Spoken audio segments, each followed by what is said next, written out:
Hey guys, my name is Eric. Like he mentioned, I'm a principal security consultant at SecureWorks, and I primarily focus on Wi-Fi. And I'm here as a part of the Wireless Village, so I strongly suggest you guys just go check it out and see what they have going. They have a good CTF going on too.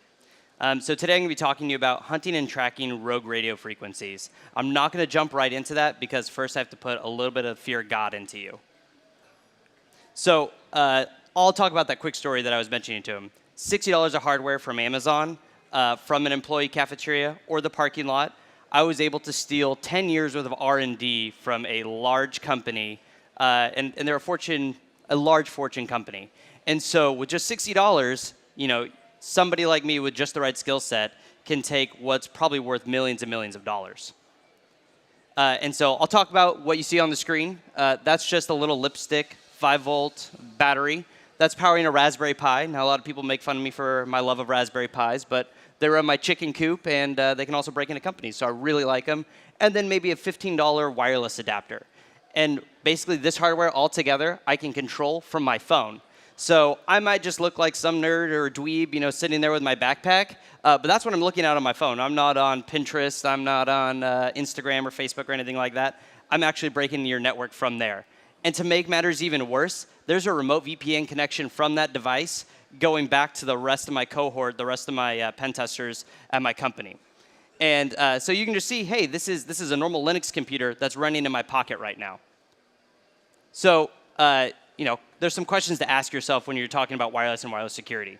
One of them is, does your company allow somebody to bring their own device? Do they allow, hey, you can bring your own iPhone to use your own email, or do they give you your own? What we found is that a lot of the times when a user can bring whatever device they want to in the network, that really it's not secure because that user can click on pop-ups, that user will accept a certificate if it's issued to them, and oftentimes they're vulnerable to clicking on a rogue access point or some kind of active portal that they might give up their credentials for. And so this is one of these questions that if you manage this for your company, or if you're at all involved in a security role, you should really ask, hey, is it worth it to for people to bring their own device and maybe put them on the corporate network? They should really be segmented if they have to bring them at all. Another question is, for a lot of smaller companies, sometimes there's just a normal WPA2 PSK network. All that means is it's like typically your home internet connection where you type in a password and anybody else that wants to join your Wi-Fi, hey, they just need the same password. Well, the problem with that is if you fire someone, they know what that password is. Are you going to have to swap your password or change your password every single time that you fire somebody or that you maybe let somebody go? And there's no way to track users on this. Or I shouldn't say, there's not a good way to track what users authenticate and which ones don't. You can only see devices. So this is one of the things to keep a watch out for. And a lot of people will use this for, say, like a guest network, or they'll use it for some other network that they maybe don't think is that critical. But shared passwords are a problem because they get posted on the internet, and that can be a way, or it has been a way that I've at least been able to get into some networks, is just, hey, I'll Google the company and say, hey, what's their Wi-Fi password? And sure enough, someone on Yelp will post their wireless password that they were in their conference room. It sounds crazy, but how many of you have seen a posted wireless password in some conference room and anywhere that you've been? Yeah, okay. I think it's probably all of you, but we'll just go with that.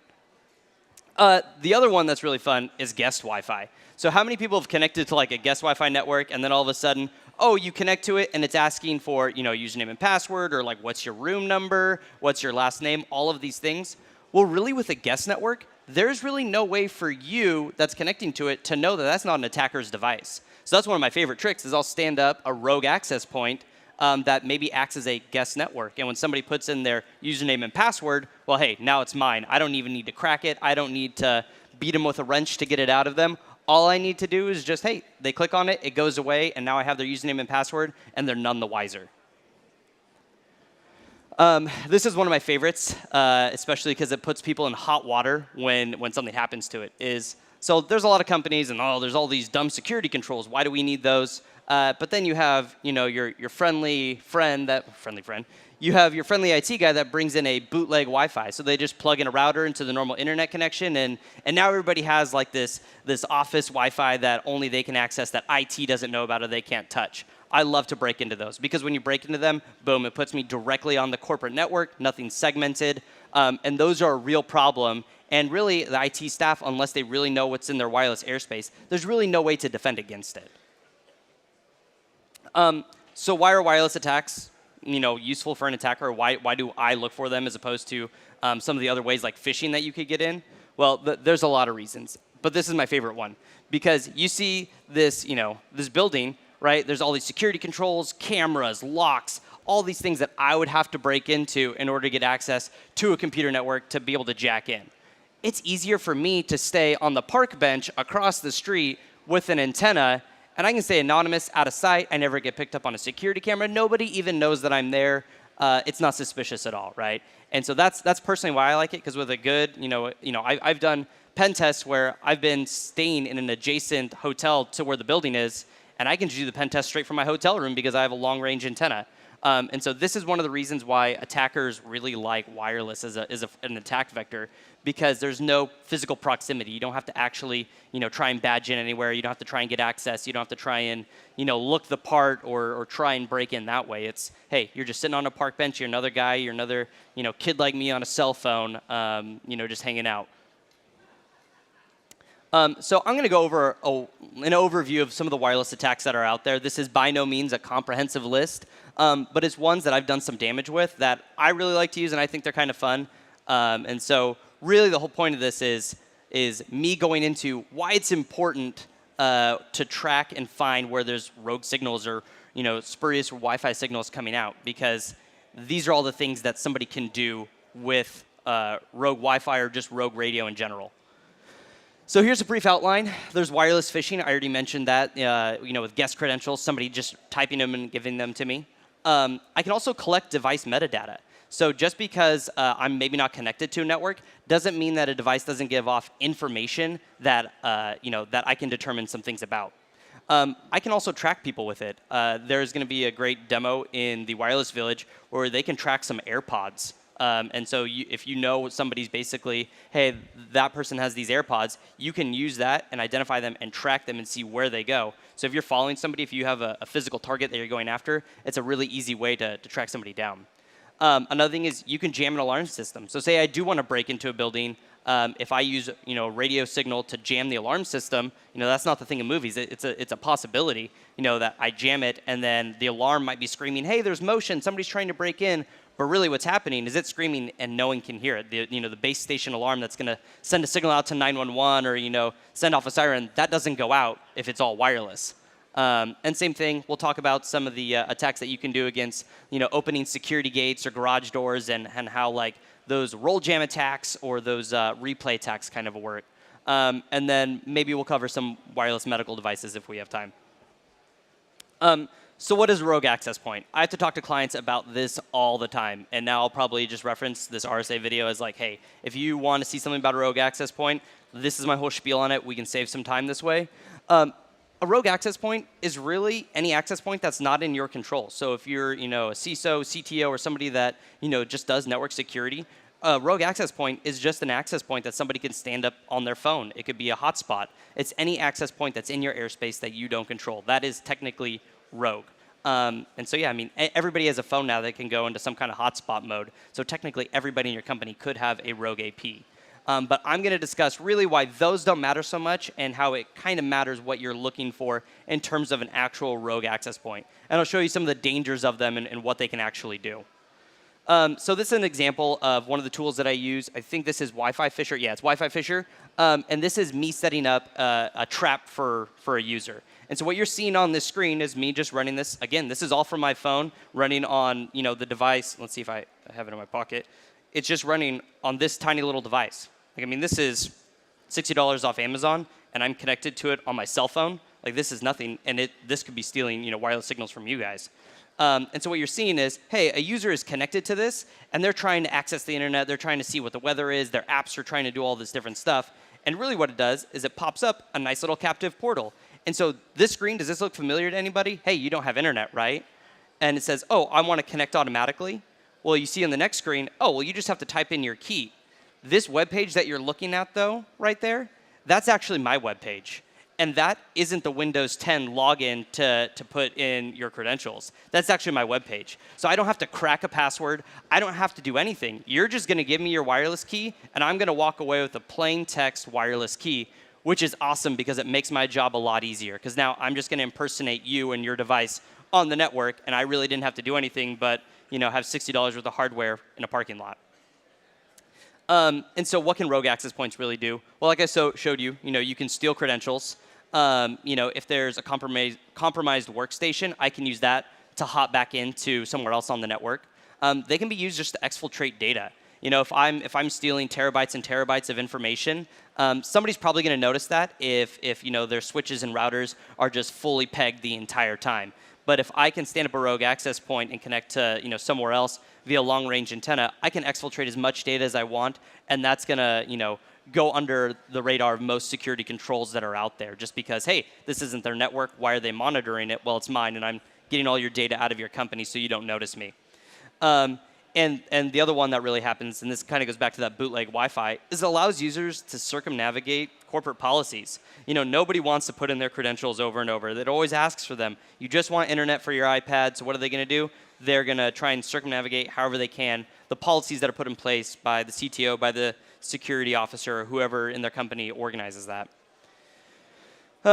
So wireless devices, they emit a ton of usable information. Even if you're not connected to the network, you can still see a ton of information about it.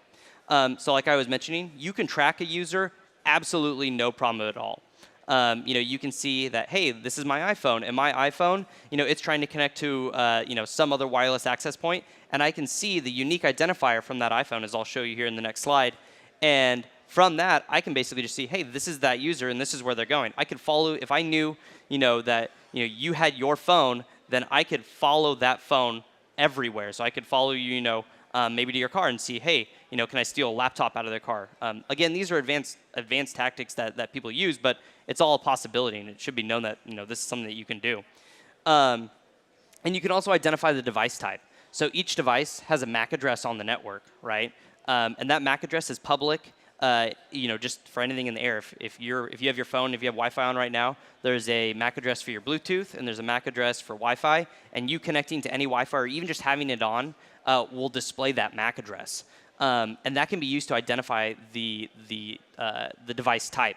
And so the first 3 octet, or I guess 6 octets in a MAC address, that is determined and that is locked into the manufacturer of that device. So what does that get you? You might think like, oh, cool, you can find a bunch of iPhones, a bunch of Android devices, like, no big deal. But really, if you're looking for a way to get onto the network, if you're looking for a way to pivot into a device, into the rest of the network, it really does help to know, hey, is this a company that uses only MacBooks? Is this a company that only uses a certain type of, maybe they only use Chromebooks? And so from those device identifiers, you can really get a ton of information, excuse me, that you can use later on.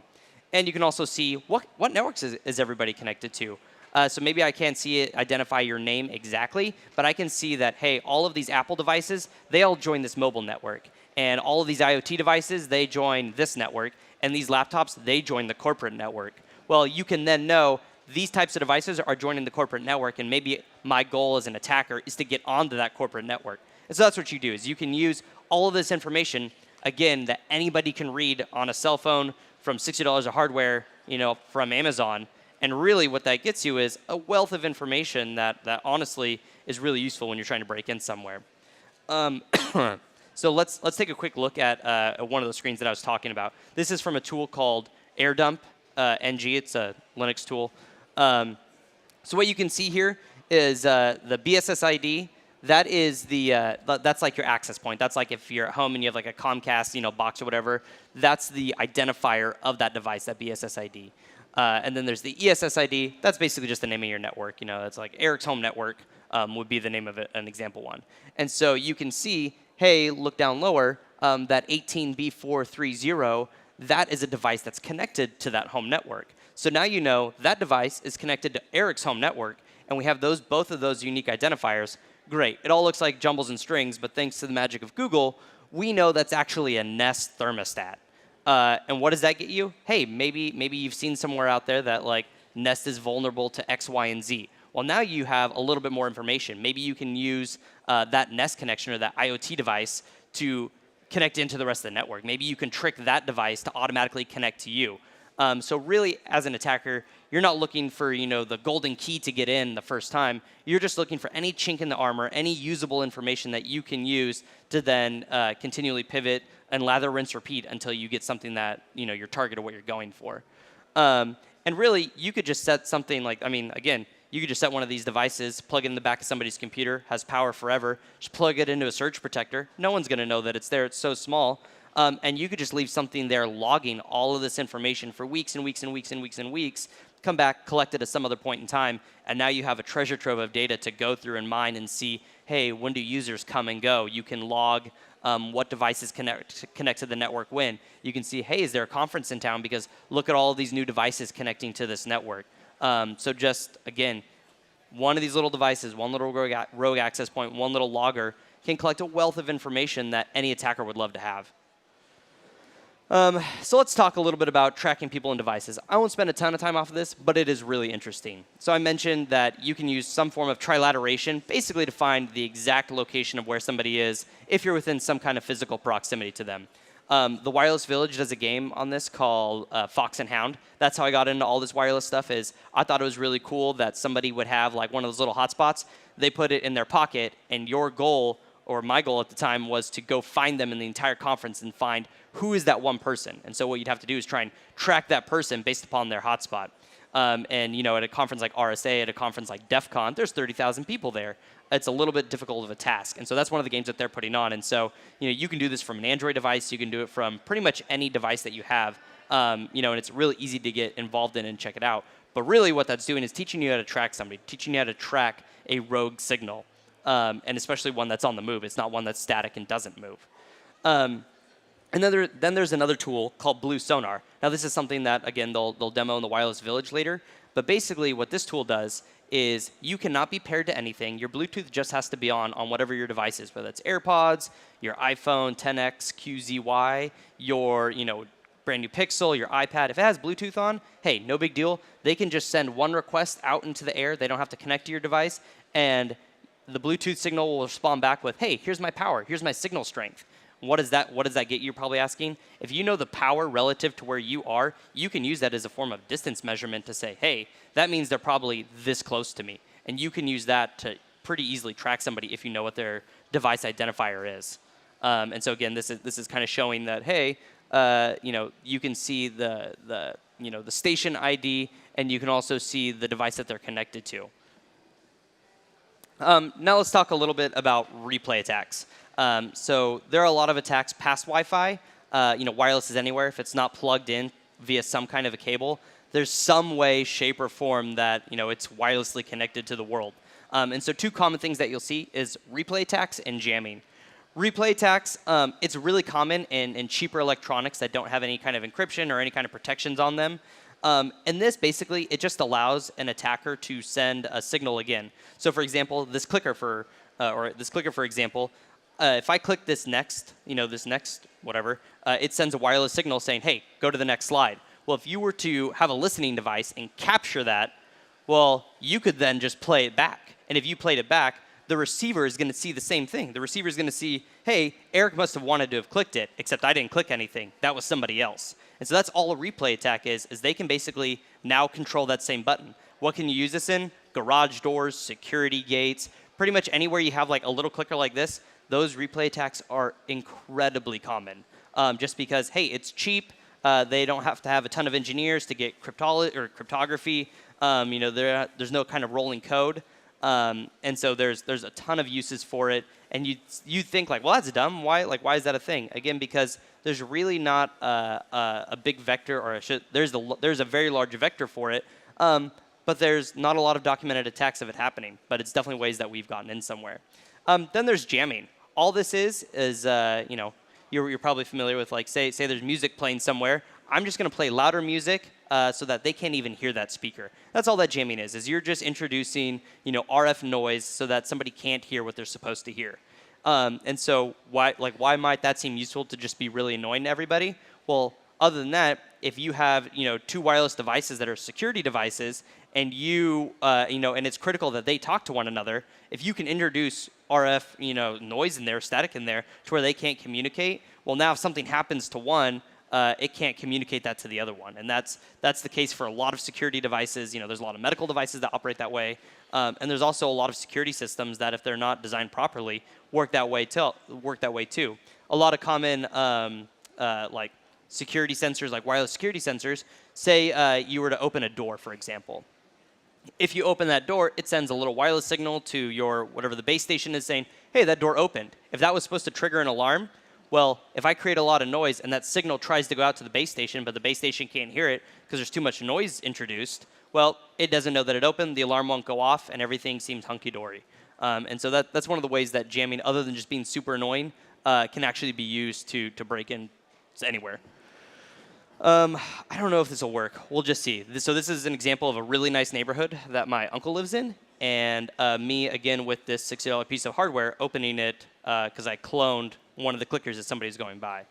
I don't know if it's going to work, though. Oh, snap, it worked. So what you can see here, I'm on my phone. That's the little Raspberry Pi sitting on the console, and I just clicked a button, and now I can open that security gate. But now imagine that's to maybe a secure facility. Maybe that's into some underground parking. Maybe that's somewhere that I shouldn't be. I just had to wait for somebody to go through. I capture their signal as they click it. Hey, now I'm in. I'm essentially them, and I can get somewhere and give me a little bit more access than I had. Now, this isn't a badge to get into a building, but hey, if a security guard sees you and he's like, oh, they're coming up for underground parking, there's already that level of trust of, hey, since they came from this direction, that was a secure area. And so there's those levels of trust that you can start to break down and erode from there. And so this is an example of an incredibly cheap alarm system, but it demonstrates what wireless noise can do. And I'll kind of try and narrate this as it goes. So let's see, it's going to play. So right now you can see, hey, motion went and that alarm went off, right? And now you're going to see that little red light go off. And now the alarm didn't because I'm running a jamming interference on there. And so that end alarm, say that's used to block a hallway, block a driveway to see, hey, is there motion here?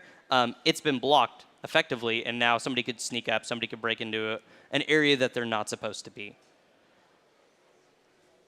All right, so you've seen a ton of these wireless attacks in action. And my goal of that was not to completely terrify you, but at least just show you some of the reasons why it matters, why you should look at this, why why somebody like me does it, like what's in it for me as an attacker. Now, I do it to help companies. I tell them, hey, this is how you're broken. Somebody could do this to actually try and steal money, steal intellectual property. There's tons of reasons why somebody would want to do it. But I show you all those just so you can see, hey, there is an importance here. This isn't just like, oh, look at this nerd that can do cool stuff with stuff he bought off Amazon. Like, that's not the point. The point is to show you how accessible it is for anybody who wants to watch YouTube to do this. And so now I'll kind of dig into a little bit of the more technical aspects of it, of digging actually into radio frequencies and RF. Because in order to triangulate, trilaterate, and find a rogue radio signal, you have to know how radio signals work and propagate. They're all a little bit different. So I'll give you the quick 101 of this, and hopefully it's not too mathy, but we'll get into it. So there's frequency ranges. You guys have probably heard Wi-Fi is 2.4 gigahertz. What is a gigahertz?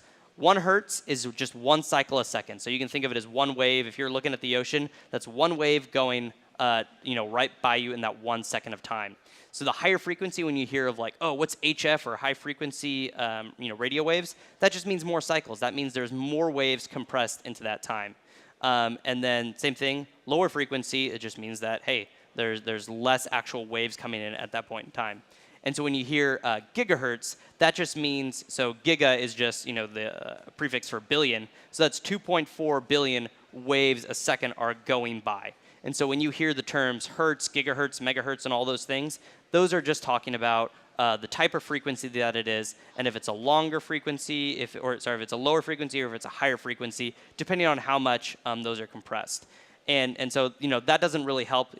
I'm a visual learner anyways, so I found this neat little diagram online, so you can kind of see, hey, there's you can see at 3 kilohertz, this is what they use, this very low frequency. It's like what submarines use to communicate.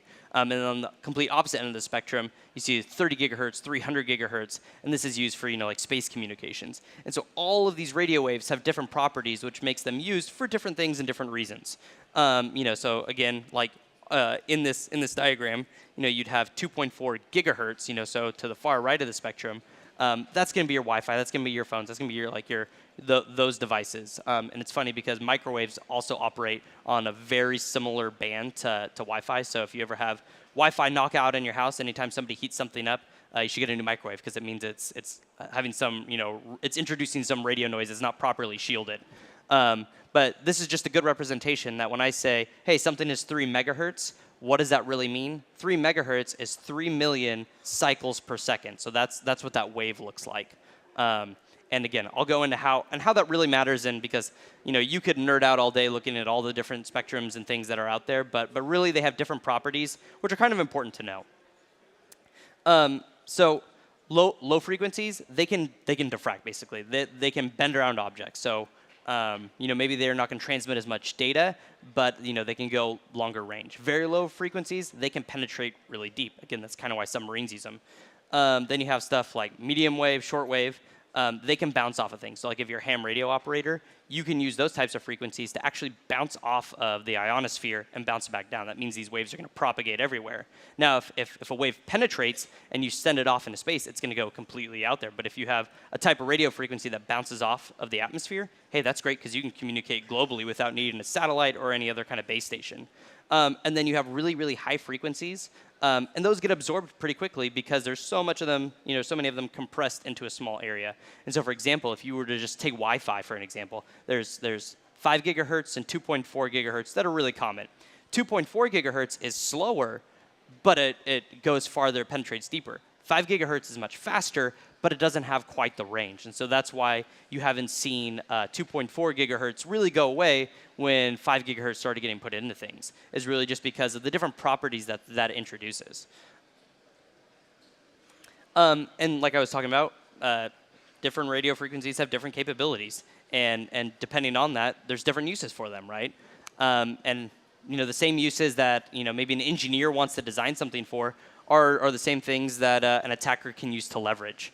So say I wanted to transmit a lot of data really quickly over a short distance, I might just use typical 5G, like 5G internet Wi-Fi because it's pretty fast and I don't need to be, I don't need to be very far away from it. Now, say I needed to be really far away, I could put in a very, low frequency device that I could pick up from a very, very long distance away if maybe my target was somewhere, that I couldn't have a lot of access to. And so that'd be some of the reasons of why I would use one over the other, or why an attacker at least would. And again, hey, I can use it to exfiltrate data. I can use it to track a person. And sometimes you can even use it to eavesdrop on communications if those communications aren't encrypted and you can just listen in. All right, so let's talk about one of my pet peeves. And there's just a little bit more math and science, and then I promise it'll all kind of wrap up and seem to make a little bit more sense. So everybody says, like, oh, we're going to triangulate you. When really what they're talking about is trilateration. Trilateration uses distance, and triangulation uses angles, triangle, right? And so I'll just hopefully identify and like explain these without using too much math and using a quick story about it. So say you have 3 people and a loud boom goes off in the center of town, right? They're all going to look in that same direction, right? And this is triangulation because everybody's going to look in the direction that they heard the noise coming from, right? And then there's an angle that forms. And if you do some fancy math involved with it, you can basically say, okay, if everybody's looking where everybody, intersects, so if something, a balloon popped between you and me, we'd both look where that balloon was. And if you have a bunch of people all looking at that same spot, a bunch of, listening posts all listening for that signal, if you have a bunch of people looking for it, you can, where those intersect, that's typically where that sound, that noise, that RF came from. I don't know what that was. Somebody, I think it was probably Wireless Village. That's probably what it was from. And so if you drew lines in the direction from everybody's perspective, where they all cross, that's where the source would be. And that's triangulation. And that gets a little bit confused with trilateration, which is important if you're actually trying to track somebody down. Because like when I'm doing like rogue fox hunting or trying to find a rogue access point, I'm not using triangulation. I'm not like doing some math with some angles and saying like with a compass, like, oh, well, it looks like they're, 358 degrees north of northwest kind of a deal. What I'm really doing is I'm looking for power levels. And so that's what trilateration is. And it works on signal strength and distance. And so I think this is a little bit intuitive with everybody who's ever, like walked around, looking for a cell phone signal. Hey, you're looking for bars on your phone. The closer that you get to it, the more bars you have, the stronger your signal is. And you can use that basically to find a rogue frequency by saying, hey, if the signal is really strong, you're getting close to it. It's the classic game of hot and cold, right? Now, if you have, the problem is with that is that if you are just in one spot and say you have 2 bars of cell phone coverage, right? Or in this case, I guess 3 bars. Really, it could be anywhere in a circle around you. You don't know where it's stronger if you can't move. You just say, hey, I know that I have 3 bars right here, and that's about all I know. So it could be, a known distance from you is where it's going to be. And same thing goes if you're, in that single spot, you only know how far away something is in a circle around you. And you don't really have much more information. Now, if you have 2 circles, if you have 2 people, you can say, hey, Fred, how's the signal strength over there? And then they can talk back and forth, and you can say, okay, well, I think it's about 100 feet, and you think it's about 100 feet. Well, if we drew 2 circles of 100 feet around us, well, there's 2 possible spots that you can find somebody, right? And so where that overlaps, that's where that signal could be coming from. But that's only 2 spots, which doesn't really get you a whole lot, especially if, this is in a crazy busy, this is a perfect environment, like if you're in a lab. This is not like the chaoticness that is multiple stories, multiple people, different, where different types of refraction, where signals are bouncing off or getting absorbed. This is a perfect environment. And now, with 3 detectors, that's really the minimum. And so when people think like, oh, we need 3 different, whatevers to like triangulate, it's really trilateration is what they're doing, because where all 3 of those circles overlap, that's where that device is most likely coming from. And now the more detectors, the more like listening posts that you have, the more accurate that you can get, because you can use them, to see, hey, are signals bouncing off? You can use them to, maybe cross-check one another. Really, you're adding redundancy and you're adding accuracy when you add more detectors. And this seems like, oh man, Eric, like where is he going with this?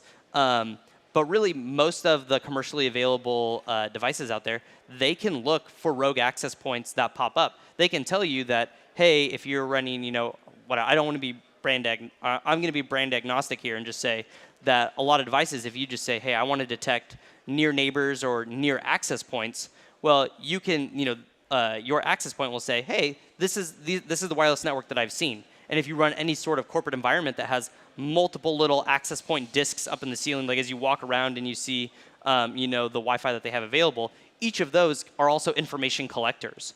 And so really all you have to do as a security person is to configure them to collect all that data back to a central spot. And if you know where each of your access points are, which you should, then you can basically use that to say, well, now I know the signal strength of where this device popped up. So that's one of those things that you really typically don't need to buy anything to already do this when it comes to Wi-Fi. So, all right, let's just go into the basics of how can you protect yourself? Because, I spew a lot of gloom and doom, but really at the end of the day, whether it's to my family, whether it's to, companies that I work with, my goal is to solve these security problems, or at least give advice of, hey, how do you protect yourself against this, right? And so know your RF environment, Look at your phone every now and then. Look at the tools that you already have and say, hey, this wireless access point doesn't belong. Or, hey, this wireless name looks a little bit fishy. It looks kind of close to ours, but isn't really something that matches our scheme. Have a logging solution in place. There are a bunch of devices that they create so much information and that it doesn't get logged anywhere. It just goes away. So if your access points, if your wireless solution has the ability to log and to log somewhere else, do it, look at it, and be able to tell from one week to the other week, hey, what's changed here? What's different? What's in this airspace? What am I looking for? And then see if your existing hardware has something called WIDs and WIPs. And what that basically means is that if you guys are from the network side, there's IDS and IPS, so intrusion detection and intrusion prevention. And basically the intrusion detection just says, hey, somebody's doing something bad, you need to address it.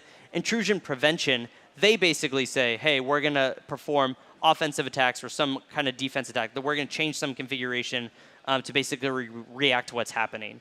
And there's a lot of existing hardware that already has this in it. You just need to Google it, figure out what the correct marketing term is for it, and see if you can implement it and just try and roll it out. Because again, if you already have access to it, you don't need more budget. All you need is more time just to figure out what's there to be able to at least put more protections in place.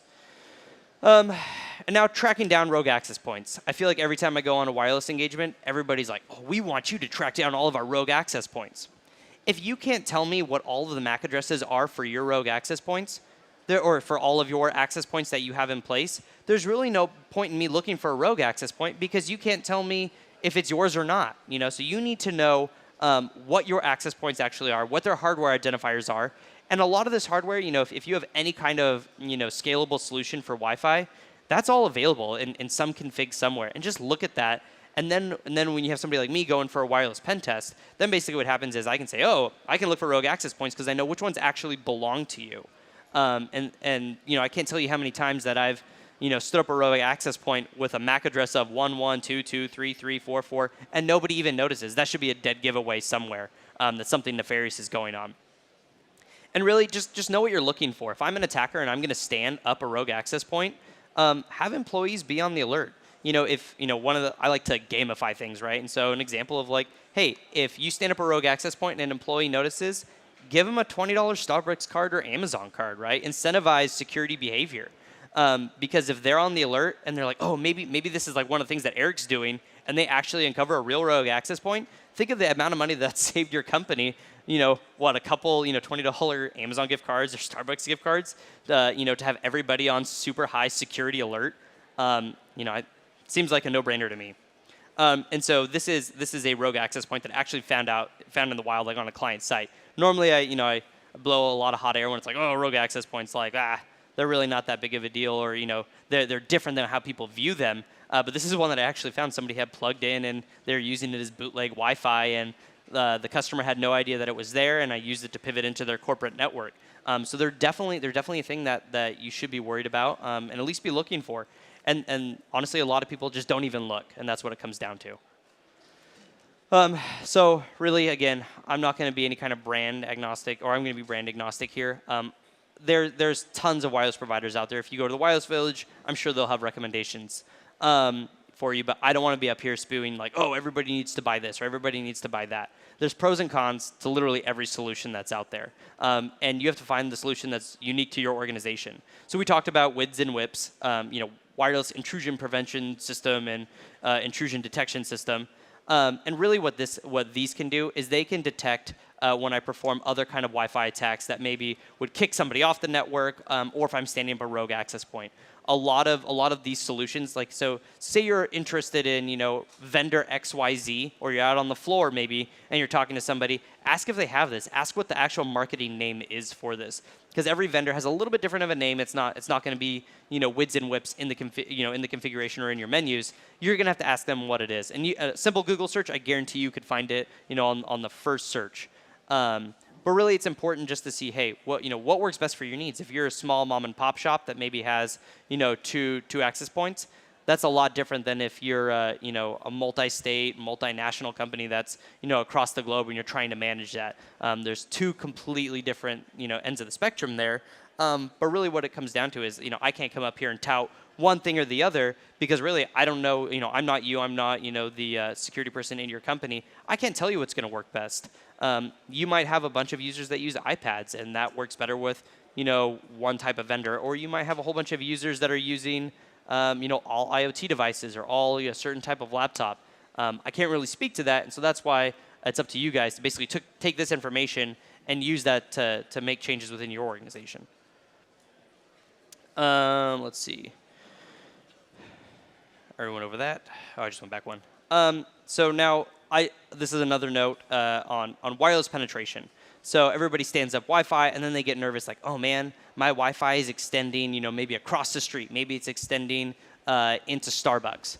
Well, really, it's one of those things that your Wi-Fi should be secure, because the distance that your Wi-Fi extends past your building is relative. If somebody's on an iPhone and maybe they can stand outside and still get your signal, but maybe they can't go across the street, then you think, oh, well, our Wi-Fi only extends past, like just right on our sidewalk, and maybe that's perfect.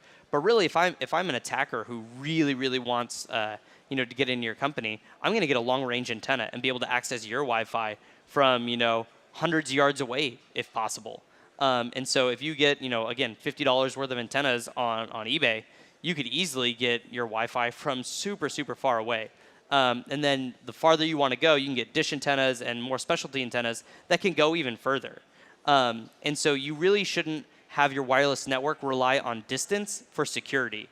Your wireless network should be secure because that's how you designed it. You shouldn't have to rely on the fact that, well, I know that it can't really leave the basement, because that's a bad recipe to have somebody like me or somebody worse than me who's looking to do something nefarious get into your company from Wi-Fi. And so this is an example of like a wireless heat map of driving around, and I can see, hey, can you guess where the access point is there on that map? It's it's directly obviously where it's hot. It's a heat map. And a lot of tools will build something out like this for you, so you can say, hey, this is the area most likely, which is way easier to search from multiple floors, multiple buildings, if you have some kind of a map to go off of. So here's kind of my breakdown, because, again, I verbally vomited a lot, and there's a lot of information on here. I'm sure you could go look this up online later if you want to, but really this is the takeaway. Is in the next week, just see what protections you already have in place. Just look at what security you have in place. See what your current configurations are. It's one of those things that like you should just mark on your calendar once a quarter. Hey, just take a look. See what's there. See how things have been configured. Stand up your own rogue access point. It could just be on a hotspot. See if anybody in your company even notices. My guess is that they probably won't. And now identify all of your known wireless networks. So if you have maybe 5 networks, and you want to identify like, hey, these are the ones that are there, just know what those are. Be able to have a list, be able to have some kind of Excel document that, that says, hey, we have, this many access points on here. It's really just basic organization. In the next 90 days, you should really be able to identify all of your access points across all of your sites. So be able to say, yes, that's ours, yes, that's ours. Have a list of MAC addresses that you can say, hey, this is just a general inventory of what we have, so that if somebody says, hey, Eric, what is this right here? I can be like, well, that's not one of ours. We should go look at that. Versus like, I don't know. Sorry, I have zero idea what that is. And again, that's not a lot of the tools that are already out there. They do this by default. You just have to go kind of dig into the settings and look. And then in the next 6 months, my hope, at least for most companies, is that they've removed all their unnecessary wireless networks. So what does that mean? Like, hey, if you have some old wireless networks that used to be used by this old system, take them down. If you don't need them, take them down. They're just causing a bunch of RF congestion, and they're a potential vector that somebody like me could get into them from. And then be able to identify if there's a rogue access point. I think that slide is off, but just be able to identify if there's a rogue access point present. What does that mean? If I put up a hotspot that just says like, hey, say my company is Escobar Enterprises, and if there's like Escobar Enterprises 2, if something like that pops up, have your devices configured in such a way that you get an alert that at least a new access point has been put up that matches similar to your names. Again, that'd be my recommendation in a perfect world. So now I kind of talked about this, but let's play a game. If you go over there, there is you go talk to the Wireless Village. There's multiple people actually, walking around the conference that have a hotspot in their pocket. So you can kind of get your feet wet and trying to track down a rogue access point of your own somewhere in RSA. And I think they probably have some prizes for you. You have to go talk to them about that. So now I'll open it up to questions, and yeah, go from there. Anybody have questions? You can just use the mic. If not, that's totally cool. Just gives me more time.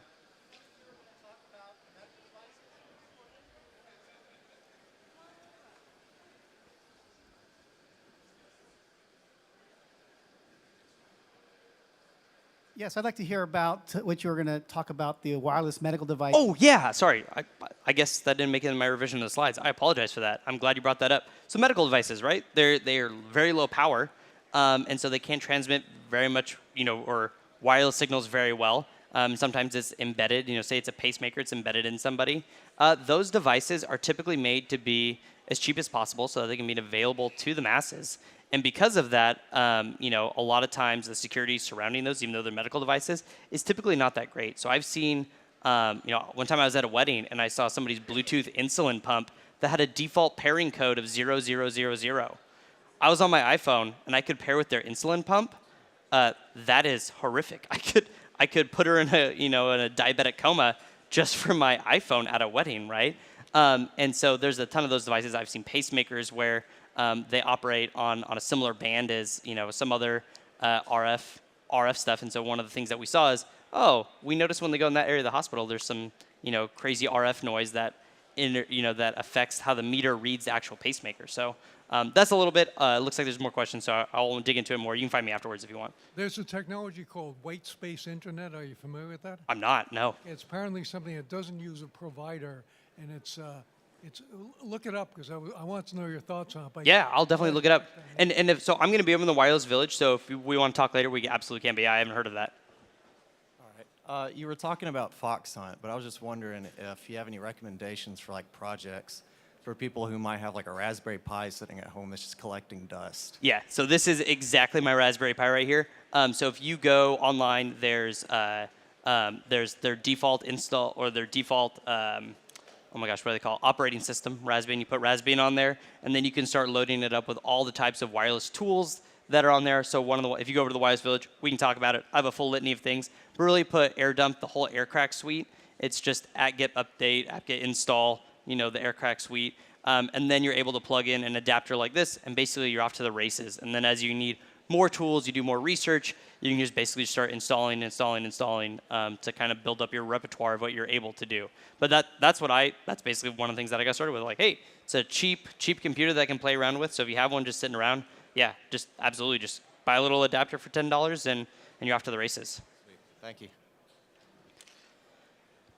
Hey, attacking me. Hey, speaking of the $50, or speaking of Amazon, what's your favorite sub $50 antenna from Amazon? Talk to us over there. We have a whole bunch of them. Okay. So I like the I think it's just at $50. It's a Panda like PAU09. I can give you the actual. That's just off the top of my head, so that may not be right, but I'm pretty sure that's what it is. What I like about it, $50, 2 antennas that are external, so you can like mount it in all sorts of which ways. And it does both 2.4 and 5G, which is really nice. And it works out of the box. There's no crazy drivers or anything that you have to do on Linux to get it to go. It just right out of the box, you plug it in, works with the Raspberry Pi, works with Pentoo, works with anything you can imagine. Awesome. Thank you. Yeah, absolutely. Anybody else? We good? One more? You talked a fair bit about Wi-Fi and the threats, some of the actions that folks should take. How about Bluetooth or other frequencies and protocols that we ought to be thinking about, the threats and kind of a game plan? Yeah, so that's a very fair point. The reason I bring up Wi-Fi is because that's the one that most people are very familiar with. It's the one that you use probably on a daily basis. There's other newer standards that are coming out for stuff like IoT devices like Zigbee and Z-Wave, and basically these are ways that low power, low energy devices they kind of like mesh communicate with one another, and they have all sorts of issues with them. I forget if it's Z-Wave or Zigbee, but one of them basically, anytime a device joins that network, it transmits that key in plain text, and after that the encryption is completely secure. The key doesn't get retransmitted, but if you're just sitting there listening for it and you're able to basically intercept that one key, then you can use that to join your own self to that network and control some of those devices. That's one of the known attacks that I do know about. But I mean, if you just start listing off types of wireless devices, they're all vulnerable to the things that we basically talked about. They're all vulnerable to jamming of some way or another. They're vulnerable to, say, replay attacks, which I already mentioned, and like for garage doors and like key fobs for like your car, they're vulnerable to like what's called a roll jam attack, which we can talk more about later if you want to meet me in the Wireless Village. But basically what I do is you click the lock button or the unlock button on your key, I jam that signal, but I capture your unlock request. You said, well, my car didn't unlock. So you click unlock again, and after you click unlock again, then I give your car the first key, and I take your second one, which basically preserves that second one so that I can use that later at another time and place. That's a little bit of like how like a roll jam attack works. But basically, the RF attacks, different wireless signals have different wireless properties, but the attacks are pretty uniform across the board. It really just matters what things are hooked up to it and what's most critical. Because I mean, you can have, if you knew the frequency of a temperature sensor in a nuclear power plant and were able to influence that, you could cause mass chaos, right? You could cause a bunch of devastation. But really, it just comes down to what it's used for. And then you can look for associated vulnerabilities in the protocol or just in the wireless spectrum in general.